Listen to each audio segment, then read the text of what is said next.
HSC পদার্থবিজ্ঞান দ্বিতীয় পত্রের অনলাইন ক্লাসে সবাইকে স্বাগত জানাচ্ছি। আমি ইকরাম হোসেন আজিম, প্রভাষক পদার্থবিজ্ঞান, সোনাগাজী সরকারি কলেজ। অ্যাকচুয়ালি এই ভিডিওটা হচ্ছে এবার যারা সেকেন্ড ইয়ারে এবং কিংবা যারা অলরেডি এই যে এইচএসসি পরীক্ষা দিয়ে, অর্থাৎ যাদের তো অটো পাসের রেজাল্ট হচ্ছে, তোমরা তো পরীক্ষা না দিয়ে তোমরা রেজাল্ট পেয়ে গেছো, তোমাদের তো সামনে অ্যাডমিশন আছে।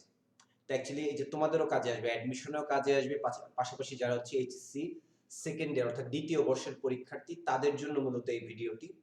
তা যারা প্রথম বর্ষে আছো তোমরাও চাইলে দেখে নিতে পারো, অ্যাটলিস্ট পড়াশোনা একটু এগিয়ে রাখতে পারো সেই উদ্দেশ্যে।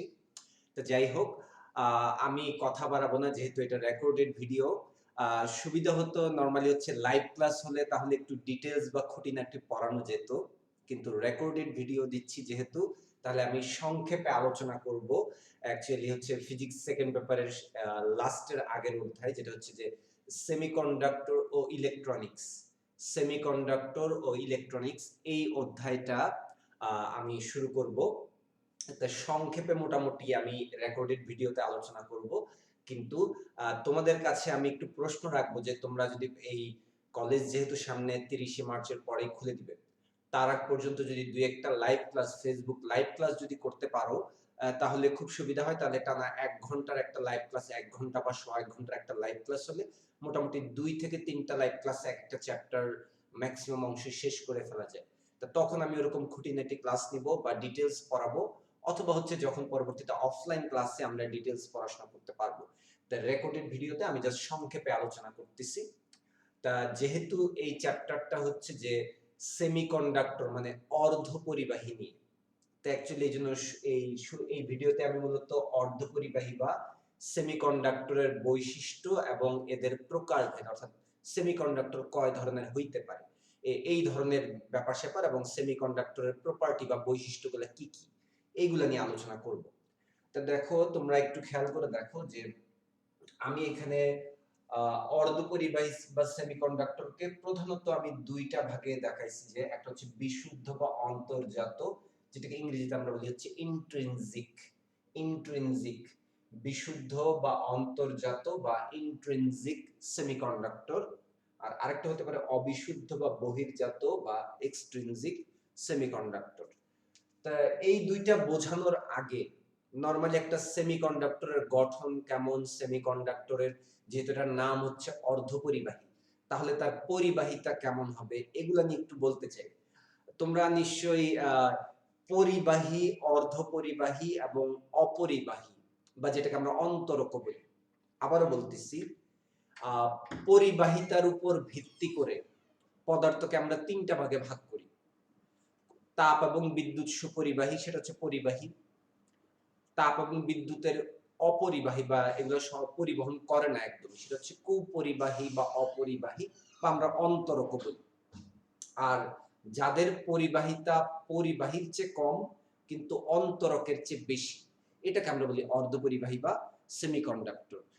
তো এই যে পরিবাহিতা কম না বেশি বা তাপমাত্রা বাড়লে অর্ধপরিবাহীর ক্ষেত্রে দেখা যায় যে হচ্ছে তার পরিবাহিতা বৃদ্ধি পায়।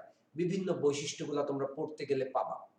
তো এই অ্যাকচুয়ালি পরিবাহিতার উপর ভিত্তি করে এই যে পার্থক্যটা করা হয়, সবচেয়ে ক্লিয়ারলি আমরা ব্যাখ্যা দিতে পারি হচ্ছে ব্যান্ড তত্ত্ব বা ব্যান্ড থিওরি নামক একটা থিওরি বা তত্ত্বের মাধ্যমে। তা আমি ওইটারই একটা ফিগার এখানে আঁকছি, তাই এটা এটা সম্পর্কে একটু হালকা পাতলা বলবো। আর পরিচিত অর্ধপরিবাহী বলতে অ্যাকচুয়ালি ওই যে পর্যায় সারণী গ্রুপ 4 এর বা গ্রুপ নতুন এই আধুনিকতম পর্যায় সারণী যে হচ্ছে গ্রুপ 14 এর, যেটা সিলিকন এবং জার্মেনিয়াম, সিলিকন এবং জার্মেনিয়াম, এই দুইটাকে মূলত আমরা অর্ধপরিবাহী হিসেবে চিনি। তো ওরকম এরা সাধারণত হচ্ছে চতুর্যোজী হয়, অর্থাৎ যোজনী 4। বহিস্থ কক্ষপথে ইলেকট্রনের সংখ্যা 4, যেটাকে আমরা নরমালি পরমাণুর বহিস্থ কক্ষপথের ইলেকট্রনের সংখ্যা, ওটাকে আমরা বলি যোজন ইলেকট্রন। যোজন ইলেকট্রনের সংখ্যা হচ্ছে 4, এই জন্য তাদের যোজনীয় 4। এই জন্য আমি ওরকম একটা সিলিকনের গঠন দেখাইছি, একখণ্ড সিলিকন বা একখণ্ড অর্ধপরিবাহীর মধ্যে এই অর্ধপরিবাহী পদার্থের পরমাণুগুলো পরস্পরের সাথে কিভাবে যুক্ত থাকে। যেহেতু যোজনী 4 বা বহিস্থ কক্ষপথে 4টা ইলেকট্রন থাকে, তাহলে অ্যাকচুয়ালি চতুস্তলকীয় ভাবে প্রত্যেকটা সিলিকন চারপাশের 4টা সিলিকনের সাথে যুক্ত থাকে, ওই সিলিকন আবার চতুস্তলকীয় ভাবে আরো 4টা সিলিকনের সাথে যুক্ত থাকে, এভাবে একটা বৃহদাকার একটা পলিমার অণুর মতো থাকে আর কি। তো একটা ক্রিস্টাল আকারে। তো এই সিলিকনের বৈশিষ্ট্য কি? নরমাল টেম্পারেচারে তার পরিবাহিতা কেমন, বা টেম্পারেচার বাড়াইলে বা কমাইলে পরিবাহিতা কি বাড়ে না কমে, এটা আমরা ক্লিয়ারলি ব্যাখ্যা করতে পারি ব্যান্ড তত্ত্ব বা ব্যান্ড থিওরির আলোকে। তা তোমাদের যাদের এই ব্যান্ড তত্ত্ব বা ব্যান্ড থিওরি সম্পর্কে আগে থেকে কোনো ধারণা নেই, তা তাদের জন্য একটু কথা আমি বলবো। তুমি যেটা হচ্ছে যে তোমরা তো অ্যাটলিস্ট এতটুকু জানার কথা যে পরমাণুর বিভিন্ন কক্ষপথ বা শক্তি স্তর আমরা যে বলি, এগুলো অ্যাকচুয়ালি কোনো পদ বা ওয়ে না। অ্যাকচুয়ালি ইলেকট্রন, কোনো ইলেকট্রনের, যেসব ইলেকট্রনের শক্তি বেশি তারা হচ্ছে বড় একটা পথ জুড়ে ঘুরে আসে, যেসব ইলেকট্রনের শক্তি কম সেটা কম পথ জুড়ে ঘুরে আসে বা তাদের পথটা ডিফারেন্ট হয়। এই শক্তির উপর, ইলেকট্রনের শক্তির উপর ভিত্তি করে কিন্তু আমরা এই শক্তি স্তর বা কক্ষপথের ধারণাটা হিসেব করি। জন্য ওই যে তোমরা এই সেমিকন্ডাক্টরের ঠিক আগের চ্যাপ্টার অর্থাৎ পরমাণু মডেল ও নিউক্লিয়ার পদার্থবিজ্ঞান, ওই চ্যাপ্টারে যদি যাও ওখানে দেখবা যে ওই যে বোর পরমাণু মডেল অনুসারে হাইড্রোজেন পরমাণুর ওই যে এনতম কক্ষপথের ব্যাসার্ধ এবং শক্তির রাশিমালা, তো ওখানে পড়লে দেখবা যে প্রথম কক্ষপথে কোনো একটা ইলেকট্রন থাকতে হলে তার কেমন শক্তি থাকা প্রয়োজন, দ্বিতীয় কক্ষপথের কোনো একটা ইলেকট্রন হলে তার কেমন শক্তি থাকা প্রয়োজন, এরকম করে সর্ববহিস্থ কক্ষপথ যদি আমরা বলি, যেটা যোজন ইলেকট্রন বা যোজ্যতা স্তরের ইলেকট্রনের যে কক্ষপথ বা যোজ্যতার স্তর বা শক্তি স্তর, ওখানকার ইলেকট্রনের শক্তি কেমন হবে। তো এই বিভিন্ন কক্ষপথের ইলেকট্রনের শক্তি আমরা ওয়াই অক্ষে দেখাচ্ছি, আর এক্স অক্ষে সেই ইলেকট্রন গুলার পজিশন, বা আমরা অ্যাকচুয়ালি ইলেকট্রনের এক্সাক্ট পজিশন তো বলতে পারি না, ওই বাংলায় আমরা বলি যে ওই ইলেকট্রন মেঘের ঘনত্ব, যে কোন জায়গায় ইলেকট্রনের ঘনত্ব বেশি কোন জায়গায় কম। তো অ্যাকচুয়ালি ওই ডেনসিটি অফ স্টেটস, ইংরেজিতে আমরা বলি হচ্ছে ডেনসিটি অফ স্টেটস, এই ইলেকট্রনের সে অবস্থান বা ইলেকট্রন মেঘের ঘনত্ব গুলা বুঝাচ্ছি। তা দেখো যে ওই প্রথম, দ্বিতীয়, তৃতীয় বিভিন্ন কক্ষপথের ইলেকট্রনের শক্তি আমি ওই প্রথম কক্ষপথ দ্বিতীয় কক্ষপথের নিচের দিকে আছে তারা, আমি এই গ্রাফের নিচের দিকে ওগুলা দেখাইনি, আমি শুধুমাত্র সর্ববহিস্থ কক্ষপথ যেটাকে আমরা বলি যোজ্যতা স্তর, যোজ্যতা স্তরের ইলেকট্রন সমূহের শক্তি এখানে দেখাচ্ছি।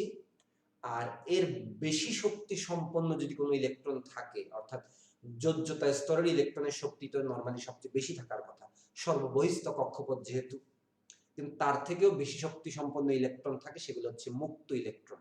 যেমন ধাতুর মধ্যে বা মেটাল, একখণ্ড ধাতুর মধ্যে অনেক অসংখ্য মুক্ত ইলেকট্রন থাকে। দেখা যাচ্ছে ধাতব খণ্ডের অধিকাংশ মানে যতগুলো পরমাণু আছে ম্যাক্সিমাম পরমাণুগুলো থেকেই ইলেকট্রন নরমাল টেম্পারেচারে ইলেকট্রন মুক্ত হয়ে মুক্ত ইলেকট্রন হিসেবে সম্পূর্ণ খণ্ডের মধ্যে বিচরণ করে।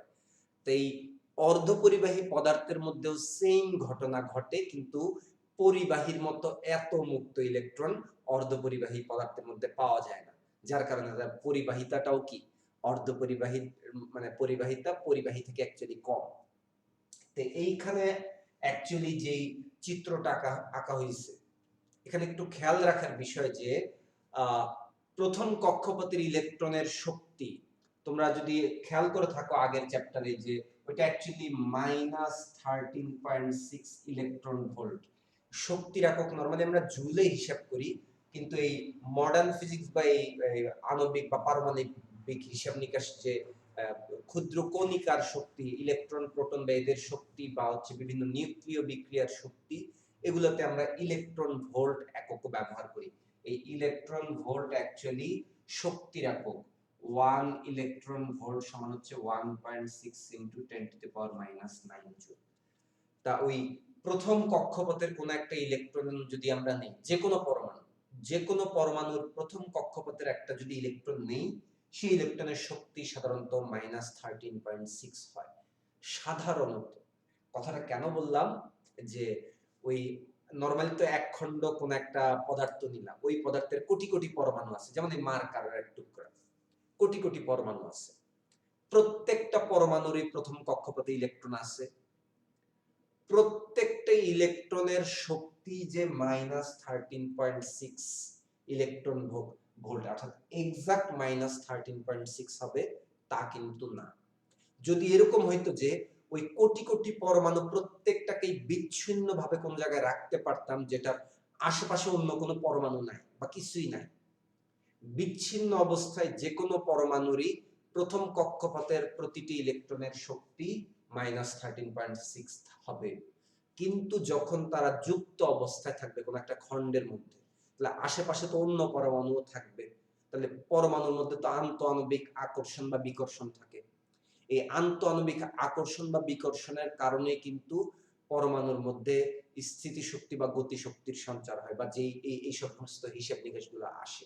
মোট কথা, বিচ্ছিন্ন আকারে পরমাণু থাকলে প্রত্যেক পরমাণুরই প্রথম কক্ষপথের ইলেকট্রনের শক্তি একটা নির্দিষ্ট মান, দ্বিতীয় কক্ষপথের ইলেকট্রনের শক্তি আরেকটা নির্দিষ্ট মান। ওগুলো তোমরা হিসেব করলে দেখবা যে প্রথম কক্ষপথের -13.6, দ্বিতীয় কক্ষপথের -3.4। এগুলো তোমরা হিসেব করলে পাবা। এগুলা আগের চ্যাপ্টারে আমি বলতেছি না, জাস্ট এতটুকুই বুঝাইতে চাচ্ছি যে বিচ্ছিন্ন অবস্থায় যদি কোনো জায়গায় কোনো একটা পরমাণু পাওয়া যায়, সেই পরমাণুর প্রথম কক্ষপথের ইলেকট্রনের শক্তি হিসাব করলে দেখা যাবে যে এটা, দ্বিতীয় কক্ষপথের পাওয়া যাবে এটা, তৃতীয় কক্ষপথের এরকম আরেকটা। কিন্তু যখন অনেকগুলা কোটি কোটি পরমাণু একত্রে একটা খণ্ডের মধ্যে থাকবে, তখন কিন্তু প্রত্যেকটা পরমাণুর প্রথম কক্ষপথের ইলেকট্রনের শক্তি অথবা দ্বিতীয় কক্ষপথের যেই কক্ষপথেরই হোক, তখন কিন্তু প্রতিটা ইলেকট্রনের শক্তি অ্যাকচুয়ালি একটা নির্দিষ্ট মান হবে না। যদি আমি ওই কোটি কোটি ১ কোটি পরমাণুর ১ কোটি ইলেকট্রন, ধরো ১ কোটি পরমাণুর প্রথম কক্ষপথের ইলেকট্রনের শক্তি হিসাব করতে যাব, দেখা যাবে যে সেই শক্তিটা প্রত্যেকেরই -13.6 হবে না। কারোর -13.55, কারোর -13.65, অর্থাৎ এই 13.6 এর কাছাকাছি হবে। কারোর 13.6 ও হইতে পারে, কারো একটু কম হইতে পারে, কারো একটু বেশি হইতে পারে। তো এইজন্য এই ক্ষেত্রে এরকম কোটি কোটি পরমাণুর প্রথম কক্ষপথের ইলেকট্রন বা বিভিন্ন কক্ষপথের ইলেকট্রনের শক্তি নিয়ে যখন আমরা লেখচিত্র আঁকবো, ওই লেখচিত্রে অ্যাকচুয়ালি শক্তিটা একটা নির্দিষ্ট মান হবে না, বরং একটা রেঞ্জের মধ্যে থাকবে। এই যে দেখো, -13.5 থেকে -13.65 বা যাই বলি, একটা রেঞ্জ, এই রেঞ্জের মধ্যে থাকবে, অর্থাৎ একটা সীমা। তখন প্রতিটা ইলেকট্রনের শক্তি একটা ফিক্সড মান হবে না, একটা রেঞ্জের মধ্যে থাকবে, যে এই থেকে এর মধ্যে কাছাকাছি 13.6 এর কাছাকাছি কোনো একটা মান হবে।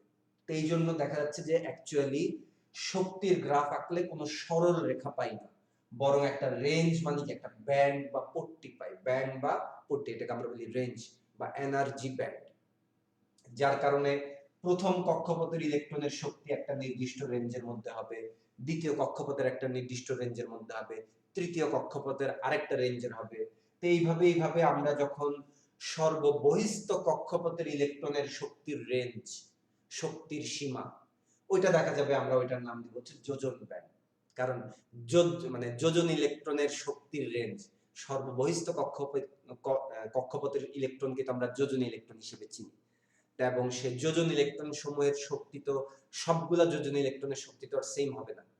তারপরে তাদের শক্তির রেঞ্জ যখন নিব, তখন এটাকে আমরা বলবো যোজন ব্যান্ড।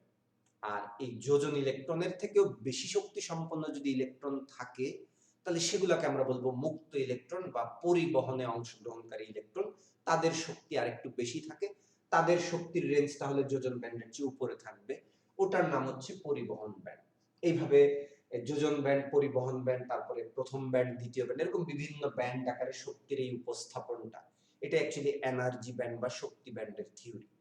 এইখানে আমি অর্ধপরিবাহী পদার্থ অর্থাৎ সিলিকন বা জার্মেনিয়ামের ক্ষেত্রে এই যোজন ব্যান্ড এবং পরিবহন ব্যান্ডের চিত্র দেখাইছি, অর্থাৎ শক্তি ব্যান্ডের মাধ্যমে ইলেকট্রনের অবস্থান দেখাইছি।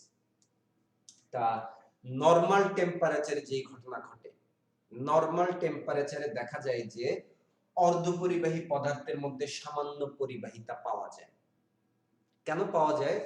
কারণ নরমাল টেম্পারেচারে কিছু কিছু কোন না কোন দুই একটা সিলিকনের মধ্যে থেকে ওই নরমালি যে ঘটনাটা ঘটে, একবারে 0 কেলভিন মানে পরম শূন্য তাপমাত্রায় কোনো সিলিকনে অর্থাৎ একটা অর্ধপরিবাহী খণ্ডের মধ্যে কোনো মুক্ত ইলেকট্রন থাকে না, কোনো মুক্ত ইলেকট্রন থাকে না, যার কারণে তার কোনো পরিবাহিতা থাকে না, সেটা অন্তরকের মতো কাজ করে। কিন্তু এই পরম শূন্য তাপমাত্রা থেকে যতই আস্তে আস্তে তাপমাত্রা বাড়বে, তার মানে তাপ শক্তি সেই সিলিকন পরমাণুগুলা গ্রহণ করবে, দেখা যাবে যে কোন কোন সিলিকন থেকে একটা করে ইলেকট্রন বা দুইটা করে ইলেকট্রন বের হয়ে যেতে পারে। বের হয়ে বলতে কি, ওই সিলিকন পরমাণু থেকে বের হবে, কিন্তু ওই সিলিকন খন্ড থেকে বের হয়ে যাবে না। তার মানে এই জায়গায় একটা ইলেকট্রনের ঘাটতি সৃষ্টি করে ওই খন্ডের মধ্যে ইলেকট্রনটা মুক্ত ইলেকট্রন হিসেবে বিচরণ করবে, মুক্ত ইলেকট্রন হিসেবে বিচরণ করবে। তো এই জায়গায় দেখা যাচ্ছে যে যেই সিলিকন থেকে ইলেকট্রন চলে গেল, ওই জায়গায় ইলেকট্রনের একটা ঘাটতি সৃষ্টি হয়। এই ইলেকট্রনের এই ঘাটতিটাকে আমরা হোল নামে ডাকি।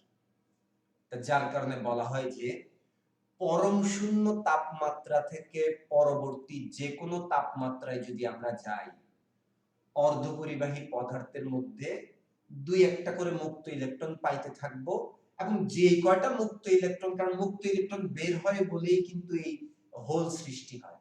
তার মানে যদি 10টা মুক্ত ইলেকট্রন বের হয়, 10টা হোল সৃষ্টি হবে।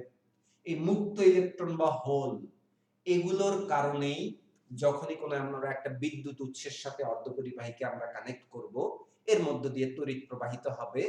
কিন্তু ওই পরিবাহীর মতো না, পরিবাহীর মধ্যে অসংখ্য মুক্ত ইলেকট্রন থাকে, প্রায় ম্যাক্সিমাম ইলেকট্রনই মুক্ত ইলেকট্রন হিসেবে থাকে। কিন্তু অর্ধপরিবাহীর মধ্যে অত না, অল্প কিছু ইলেকট্রন মুক্ত ইলেকট্রন হিসেবে থাকবে, এবং যেই কয়টা মুক্ত ইলেকট্রন থাকবে ঠিক সেই কয়টাই হোল থাকবে।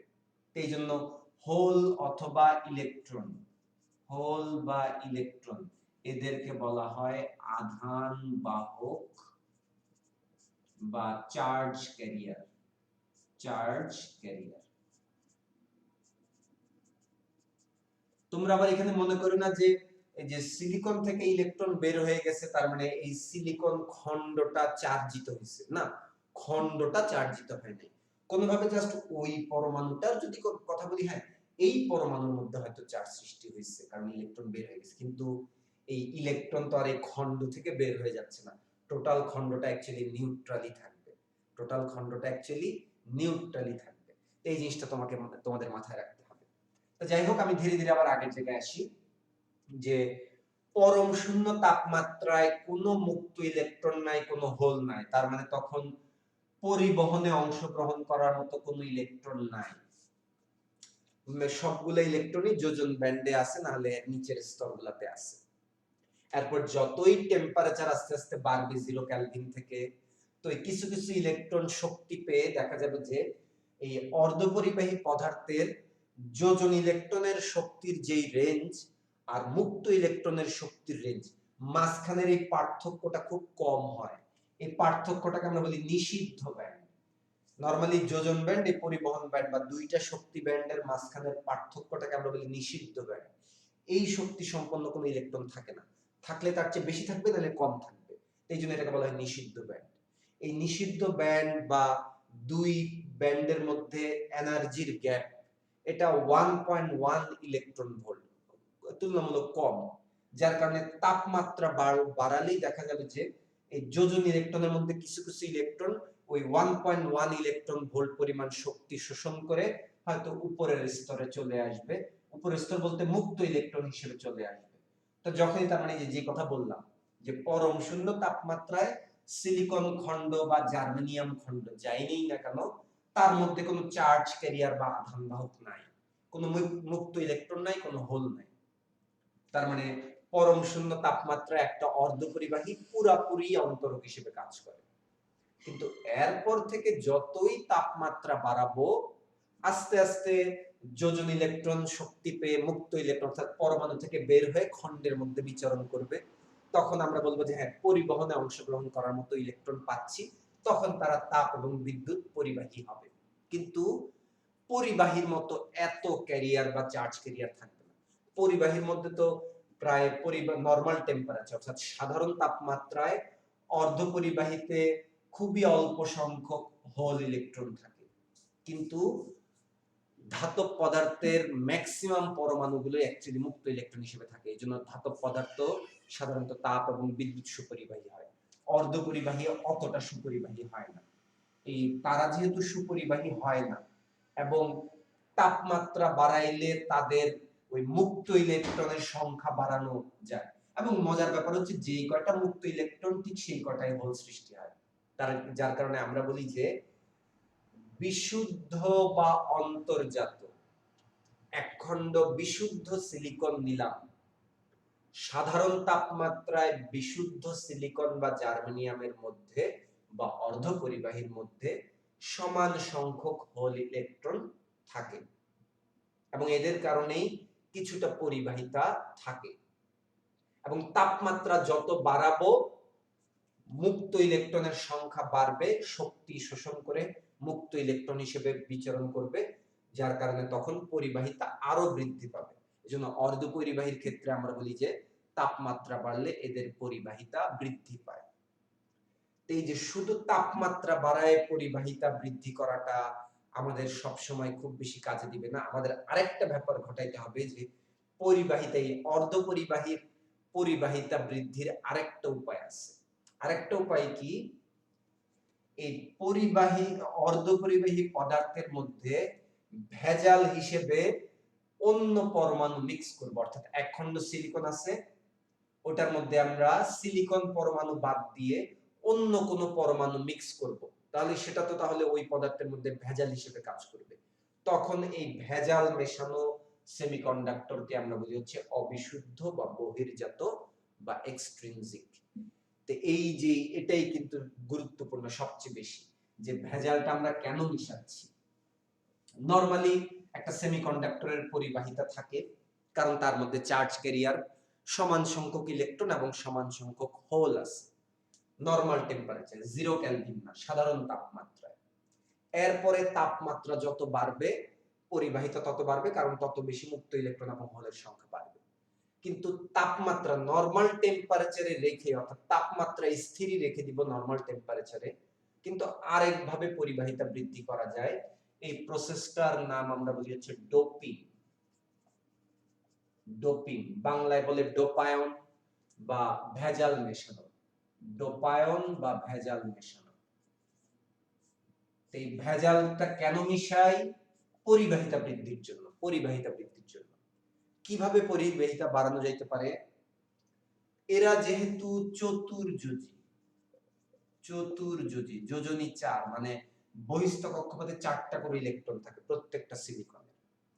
আমরা ভেজাল হিসেবে সাধারণত 2 ধরনের পরমাণু মিক্স করতে পারি। একটা হবে পঞ্চযোজী, না, আমি এই পাশে লিখি ত্রিযোজী, ওই পাশে লিখি পঞ্চযোজী। 2 ধরনের, হয় ত্রিযোজী মিক্স করব, না হলে পঞ্চযোজী পরমাণু ভেজাল হিসেবে মিশাবো। ত্রিযোজী পরমাণু হিসেবে কি হতে পারে?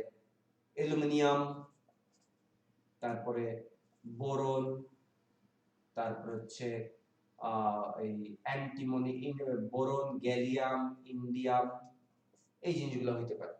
এগুলো হচ্ছে ত্রিযোজী পরমাণু। তো এই বিশুদ্ধ অর্ধপরিবাহীর মধ্যে ভেজাল হিসেবে আমরা এগুলা মিক্স করতে পারি। অথবা পঞ্চযোজী আছে হচ্ছে ফসফরাস, অ্যান্টিমনি, তারপরে হচ্ছে বিসমাথ, এই জিনিসগুলো। এরা হচ্ছে পঞ্চযোজী। এগুলা সাধারণত আমরা পঞ্চযোজী হিসেবে মিশাবো এই ধরনের পরমাণুগুলা ভেজাল হিসেবে। তাতে করে লাভটা কি হবে দেখো। ফার্স্টে আমি যে কাজটা করব, মনে করো ত্রিযোজী পরমাণু মিক্স করতেছি। বিশুদ্ধ সিলিকন আছে, তার মধ্যে ওই কিছু মুক্ত ইলেকট্রন আছে, কিছু হোল আছে, অর্থাৎ যে কয়টা মুক্ত ইলেকট্রন ঠিক সেই কয়টাই হোল আছে। কিন্তু আমি এখন করব কি, ভেজাল হিসেবে অন্য পরমাণু মিক্স করতেছি। ভেজাল হিসেবে আমি সিলিকনের মধ্যে একটা মনে করো অ্যালুমিনিয়াম দিয়ে দিলাম ত্রিযোজী। অ্যালুমিনিয়ামের তো বহিস্থ কক্ষপথে 3টা ইলেকট্রন, কারণ ত্রিযোজী। বহিস্থ কক্ষপথে 3টা ইলেকট্রন, তার মানে একটা স্থান তার ফাঁকা। এই ফাঁকা স্থানের জন্য কি কোনো চার্জ সৃষ্টি হয়েছে? না, বস্তু খণ্ডের মধ্যে কোনো কিন্তু চার্জ সৃষ্টি হয় না। কিন্তু যে জিনিসটা হয়েছে যে বাকি সিলিকন গুলার তুলনায় এই জায়গায় একটা ইলেকট্রন কম, যার কারণে পাশের সিলিকন থেকে দেখা যাবে যে ওই ইলেকট্রনের ঘাটতিটা পূরণ করার জন্য এখানে একটা ইলেকট্রন আসবে। যদি এখানে ইলেকট্রন আসে তখন এই জায়গাটায় ঘাটতি সৃষ্টি হবে, তাহলে এই জায়গায় ইলেকট্রন এসে পড়লে ভালো কথা। তাহলে দেখো ঘাটতিটা মুভ করতেছে কিংবা ইলেকট্রন চলে আসতেছে। এই যে এই ঘাটতিটাই দেখো যে অ্যাকচুয়ালি কোন একটা জায়গায় যদি ইলেকট্রনের ঘাটতি থাকে আরেক জায়গা থেকে ইলেকট্রন সেটাকে পূরণ করার চেষ্টা করে, যার কারণে আমরা বলি যে ইলেকট্রন মুভ করে অথবা ঘাটতি মুভ করে, যেটাই বলতে পারি। এই ঘাটতিটাকে তো আমরা হোল নামে ডাকি। তার মানে খেয়াল করে দেখো, একটা অ্যালুমিনিয়াম পরমাণু মিক্স করা মানে কিন্তু একটা হোল সৃষ্টি হওয়া, দুইটা অ্যালুমিনিয়াম পরমাণু মিক্স করা মানে দুইটা হোল সৃষ্টি হওয়া নতুন করে। আগে থেকে বিশুদ্ধ বা অন্তর্জাততে সমান সংখ্যক হোল অথবা ইলেকট্রন ছিল, কিন্তু যখন আমি ভেজাল হিসেবে ত্রিযোজী পরমাণু ডোপিং করছি, তখন যেই কয়টা ত্রিযোজী পরমাণু আমরা মিক্স করব সেই কয়টা বাড়তি হোল সৃষ্টি হবে। তার মানে এই ধরনের যখন আমি ত্রিযোজী ডোপিং করব, এর মধ্যে চার্জ ক্যারিয়ার ইলেকট্রন হোল আগে সমান ছিল, কিন্তু ত্রিযোজী ডোপিং করার কারণে এখন ইলেকট্রনের চেয়ে হোলের সংখ্যা বেশি। তার মানে যেই যেই ধরনের অবিশুদ্ধ অর্ধপরিবাহীতে ইলেকট্রনের চেয়ে চার্জ ক্যারিয়ার হিসেবে হোলের সংখ্যা বেশি, তাদেরকে আমরা বলি পি টাইপ অর্ধপরিবাহী। P type অর্ধপরিবাহী। তার মানে তোমাকে বুঝতে হবে যে পি টাইপ অর্ধপরিবাহীতে গরিষ্ঠ আধান বাহক মানে বেশি পরিমাণ চার্জ ক্যারিয়ার কোনটা আছে? এটা হচ্ছে হোল। আর লঘিষ্ঠ কম হিসেবে কে আছে? ইলেকট্রন। লঘিষ্ঠ আধান বাহক ইলেকট্রন। কারণ আমরা 10টা অ্যালুমিনিয়াম মিক্স করব, নতুন 10টা হোল সৃষ্টি হবে, নতুন তো কোনো মুক্ত ইলেকট্রন সৃষ্টি হচ্ছে না বা পাচ্ছি না। তার মানে সমান সংখ্যক হোল ইলেকট্রন ছিল, ত্রিযোজী মিক্স করার কারণে এখন হোলের সংখ্যা বেশি। এজন্য আমরা বলতে পারি যে গরিষ্ঠ আধান বাহক পি টাইপ অর্ধপরিবাহীতে হোল, আর লঘিষ্ঠ আধান বাহক হবে ইলেকট্রন। মেজরিটি চার্জ ক্যারিয়ার আর হচ্ছে মাইনরিটি চার্জ ক্যারিয়ার। কিন্তু উল্টা ঘটনা যদি ঘটাই, পঞ্চযোজী পরমাণু যদি ভেজাল হিসেবে মিক্স করি, তখন যে ঘটনাটা ঘটবে, মনে করো আমি মিশাইলাম ফসফরাস। ফসফরাসের ক্ষেত্রে তো ঘটনা এরকম যে বিশুদ্ধ সিলিকন সমান সংখ্যক হোল ইলেকট্রন আছে, কোন কোন ইলেকট্রনের মুক্ত ইলেকট্রন আছে, কোন কোনটার নাই, কিন্তু মাঝখানে আমি একটা ফসফরাস দিয়ে দিলাম। ফসফরাস তো পঞ্চযোজী, তার মানে তার বহিস্থ কক্ষপথে 5টা ইলেকট্রন থাকবে, তার মধ্যে 4টা ইলেকট্রন চতুস্থলকীয়ভাবে 4টা সিলিকনের সাথে শেয়ার করে সমযোজী বন্ধন তৈরি করবে, কিন্তু একটা ইলেকট্রন বাকি থেকে যাবে। তো ওইটা অ্যাকচুয়ালি মুক্ত ইলেকট্রন হিসেবে সম্পূর্ণ খণ্ডে বিচরণ করবে। তার মানে খেয়াল করে দেখো, ত্রিযোজী মিক্স করলে হোল সৃষ্টি হচ্ছিল, কিন্তু পঞ্চযোজী মিক্স করলে এখন মুক্ত ইলেকট্রনের সংখ্যা বাড়তেছে। তার মানে যেই কয়টা পঞ্চযোজী পরমাণু মানে ফসফরাস মিক্স করব, ঠিক সেই কয়টা মুক্ত ইলেকট্রন তাহলে তুমি পাবা।